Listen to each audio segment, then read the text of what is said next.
អូខេមុនយើងនិយាយពី Infludo យើងគួរណាតែយល់ពីបញ្ហាដែលយើងឃើញទាំងអស់គ្នាថាកើតឡើងនៅក្នុងវិស័យ Creator បច្ចុប្បន្នហ្នឹងដែលថាបច្ចុប្បន្នហ្នឹងយើងឃើញ Creator មួយចំនួនគឺគាត់ជួបបញ្ហាទៅថានៅពេលដែលគាត់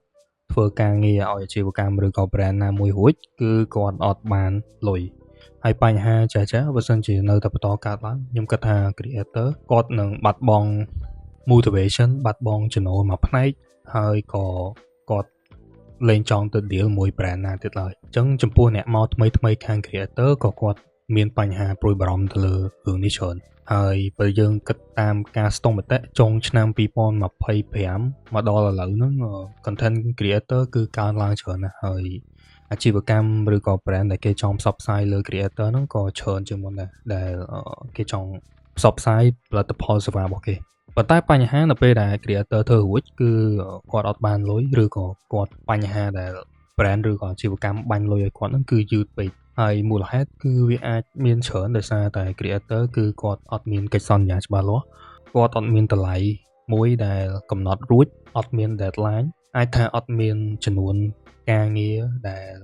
ត្រូវកែប្រហែលដងគឺអត់មានអញ្ចឹងវាខាតពេលហើយកិច្ចសន្យាពីច្រើនគឺធ្វើឡើងដោយមាត់ឬក៏តាមឆាត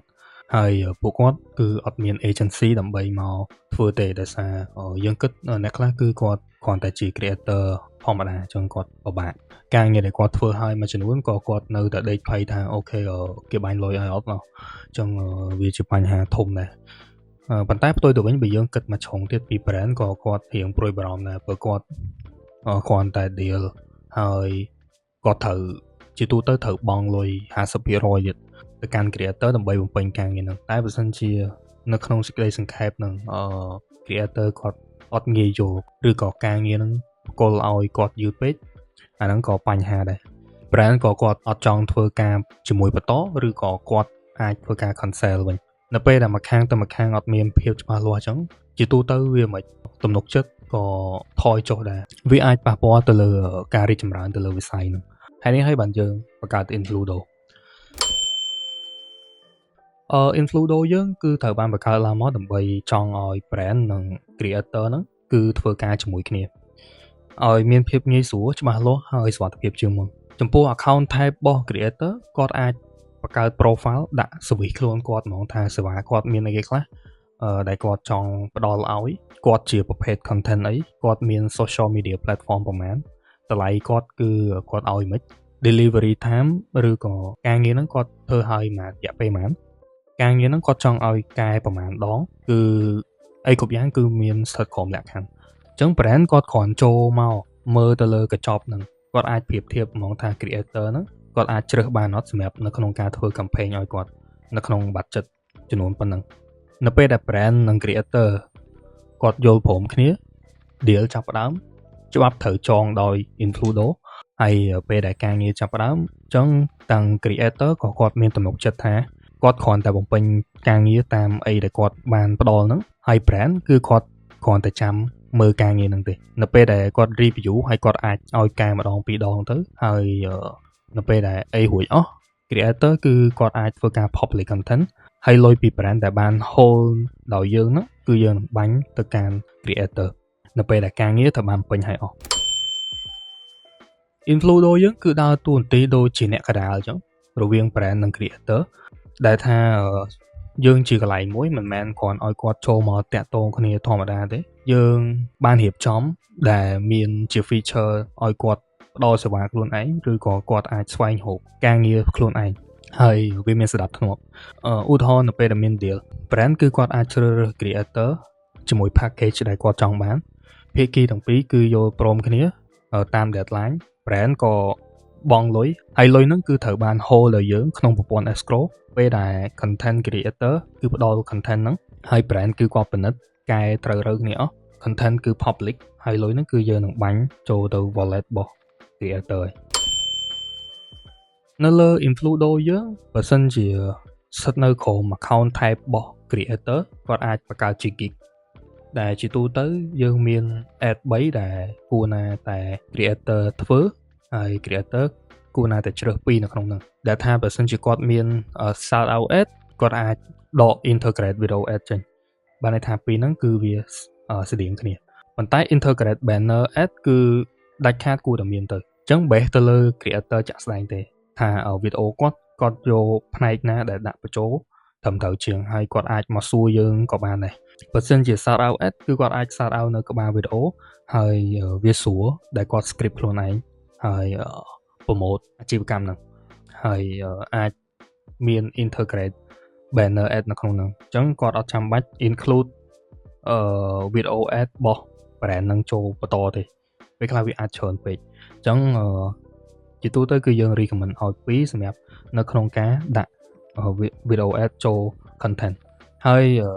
យើងអាចកែច្នៃផ្សេងបើសិនជាយើងជា creator ផ្ទាល់ gig ហ្នឹងគឺយើងអាចបង្កើតបានច្រើនយើងអាចបង្កើតឲ្យ description ខ្លួនឯងថាអូខេ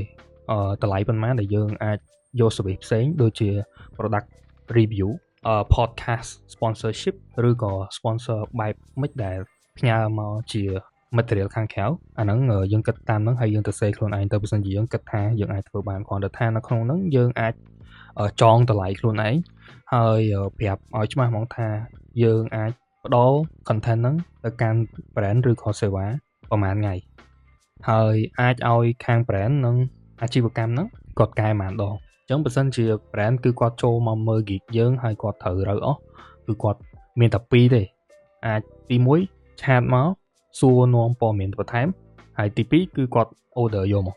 អញ្ចឹងដូចយើងនិយាយគ្នាមកអញ្ចឹងបើសិនជា brand គឺគាត់អត់ត្រូវ package ទាំងអស់អាជីវកម្មគាត់បែបផ្សេងគាត់អាចជាបង្ហោះជា campaign នៅលើហ្នឹងហើយអាចឲ្យ creator គឺគាត់ submit proposal ដើម្បីយកការងារហ្នឹងមកធ្វើអញ្ចឹងដូចគ្នាគ្រាន់តែថានៅពេលដែលមាន deal រួចគឺលុយហ្នឹងចងដោយយើងមានបញ្ហាមានអីគឺយើងអ្នកដោះហើយយើងមើលទៅលើការងារជាក់ស្ដែងហើយបើសិនជាការងារ perfect អស់រយៈពេល1ថ្ងៃទី2ថ្ងៃលុយគឺចូលទៅក្នុង wallet របស់ខាង creator បច្ចុប្បន្នហ្នឹង channel ដែលយើងរកបានពី influencer គឺមានតែមួយមុខទេគឺតាមរយៈ commission fee ពី deal ដែលត្រូវបានបញ្ចប់នៅលើ platform តែនៅថ្ងៃអនាគតfeature ថ្មីក៏យើងក្រងនឹងបញ្ចូលដែរបើសិនជាយើង scale business នឹងធំអាចថាមាន verify profile អាចថាមាន feature promotion ផ្សេងដែលអាចឲ្យ project ឬក៏ brand ណាដែលគាត់ចង់ឲ្យនៅ top search bar គឺគាត់អាចធ្វើទៅបានប៉ុន្តែគោលដៅឥឡូវហ្នឹងគឺយើងនៅទូចយើងគ្រាន់តែចង់ឲ្យ brand និង creator គឺគាត់ធ្វើការជាមួយគ្នាហើយវាស្រួលជាងមុនហើយអត់មានការជជែកច្រើនដោយសារតែបើសិនជាយើងជា creator គឺយើងដឹងហើយថាពេលខ្លះគឺយើងអត់ចង់ reply chat ទេហើយបើសិនជាយើងជា creator ទូចតាចយើងអត់មាន agency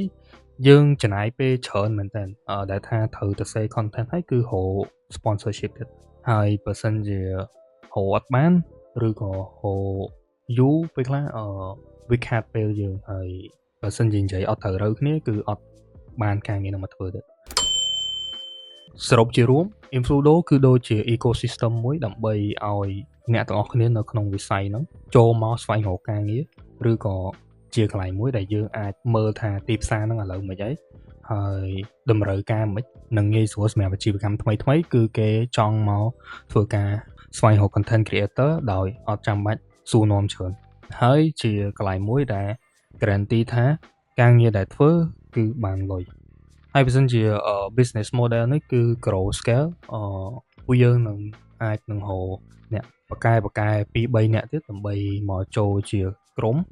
ហើយធ្វើវាឲ្យធំជាងនេះអញ្ចឹងយើងមានប៉ុណ្ណឹងបើសិនជាមានព័ត៌មានបន្ថែមឬក៏ចង់តាក់ទងពួកយើងអាច email ឬក៏ចូលទៅ website របស់យើង